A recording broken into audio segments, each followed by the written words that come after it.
Hi friends, ഈ കാണുന്നതാണ് Pattikkad government higher secondary school.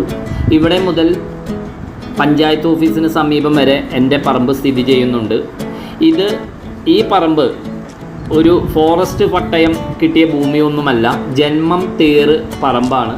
ഇതിൽ പകൽ സമയങ്ങളിൽ കുരങ്ങ്, മലയണ്ണാൻ, മയിൽ, രാത്രിയാവുമ്പോൾ പന്നി, മുള്ളംപന്നി, മാൻ, മരപ്പട്ടി എന്നീ വന്യമൃഗങ്ങളും ധാരാളം ഇവിടെ എത്തുന്നുണ്ട്. വേടൻ്റെ കഴുത്തിലുള്ള മാലയുടെ ലോക്കറ്റ് പുലിപ്പല്ലാണോന്നോ, പുലി എവിടെ നിന്നുള്ളതാണെന്നോ, പുലിയെ വെടിവെച്ച് പിടിച്ചതാണോ, പുലി കേരളത്തിൻ്റേതാണോ, അന്യസംസ്ഥാനക്കാരനാണോ, വിദേശിയാണോ എന്ന് നോക്കാതെ പുലിപ്പല്ലിൻ്റെ കാലപ്പഴക്കം നിർണ്ണയിക്കാൻ കാർബൺ 14 പോലുള്ള ടെസ്റ്റുകൾക്ക് വിധേയമാക്കാതെ അയാളെ ജയിലിലടയ്ക്കാൻ വ്യഗ്രത കാട്ടുന്ന ഈ ഫോറസ്റ്റ് അധികാരികൾ സാധാരണക്കാരുടെ ജീവനും സ്വത്തിനും സംരക്ഷണം നൽകണം. ഒരു കൃഷിയും നമുക്ക് കിട്ടുന്നില്ല. ഇനി ആനയും അതുപോലെ പുലിയൊക്കെ ഇവിടെ എത്തിയാൽ മതി, ബാക്കി എല്ലാം ഇവിടെയുണ്ട്. ഇന്ന് രാവിലെ എൻ്റെ പറമ്പിൽ വന്ന് കുരങ്ങന്മാർ നശിപ്പിച്ചിട്ട മാങ്ങയാണ്. ഒരു 3 സൈസ് മാങ്ങമൽ, 3 സൈസ് ഉള്ള ആ മാവുമലെല്ലാം കയറി യഥേഷ്ടം നശിപ്പിച്ചു. ഞാൻ ഗുണ്ടൊക്കെ പൊട്ടിച്ചാണ് ഇവരെ ഇവിടെ നിന്ന് തുരത്തിയത്.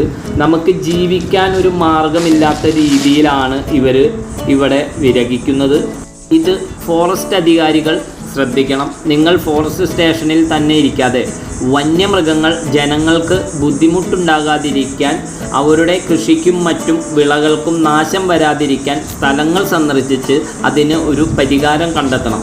പകൽ സമയങ്ങളിൽ വന്യമൃഗങ്ങളെ ഇങ്ങോട്ട് വരാതിരിക്കാൻ പടക്കം പൊട്ടിച്ചോ മറ്റോ അവരെ ഇവിടെ നിന്ന് കാട്ടിലേക്ക് കയറ്റിവിടണം. അവിടെ ഇതുപോലെ പ്ലാവ്, മാവ് തുടങ്ങി അവർക്ക് തിന്നാൻ പറ്റുന്ന തരത്തിലുള്ള ഫലങ്ങൾ തരുന്ന വൃക്ഷങ്ങളും വെച്ച് പിടിപ്പിക്കണം. ഇതിൽ നാട്ടുകാർ പ്രതികരിക്കണം. അല്ലാതെ നമ്മുടെ രാജ്യത്തിൻ്റെ അതിർത്തി കാത്ത് നമ്മളെ സംരക്ഷിക്കുന്ന പട്ടാളക്കാരെ പോലെ വന്യമൃഗങ്ങളിൽ നിന്നുള്ള ആക്രമണങ്ങളിൽ നിന്ന് ജനങ്ങളെ സംരക്ഷിക്കാൻ ഫോറസ്റ്റ് ഗാർഡ് കാവൽ നിൽക്കണം. അതിന് തയ്യാറാവണം. അവർക്ക് അതിനുള്ള ആയുധവും പരിശീലനവും നൽകണം. പാവം കർഷകർ അയാളുടെ കൃഷി നശിപ്പിക്കാതെ പറമ്പിൻ്റെ അതിർത്തിയിൽ സംരക്ഷിച്ച് വല കെട്ടിയാൽ അതിൽ പന്നിയോ മറ്റു മൃഗങ്ങളോ പെട്ട് ഒന്ന് കുടുങ്ങി ചത്താൽ അയാൾക്കെതിരെ നടപടിയെടുക്കാതെ ജനങ്ങളെ സംരക്ഷകരാകണം ഫോറസ്റ്റ് അധികാരികൾ. ഫോറസ്റ്റ് സ്റ്റേഷൻ കാടിനോടടുത്തോ അല്ലെങ്കിൽ വനത്തിനുള്ളിലോ സ്ഥാപിക്കണം, ടൗണിൽ സ്ഥാപിക്കരുത്. ജനങ്ങൾ ഇതെല്ലാം മനസ്സിലാക്കി ജനങ്ങൾ ഉണർന്ന് ബോധവാന്മാരായി പ്രതികരിക്കുക. സംഘടിതമായി മാത്രം പ്രതിഷേധിക്കുക, അല്ലെങ്കിൽ നമ്മൾ ഒറ്റപ്പെട്ടു പോകും.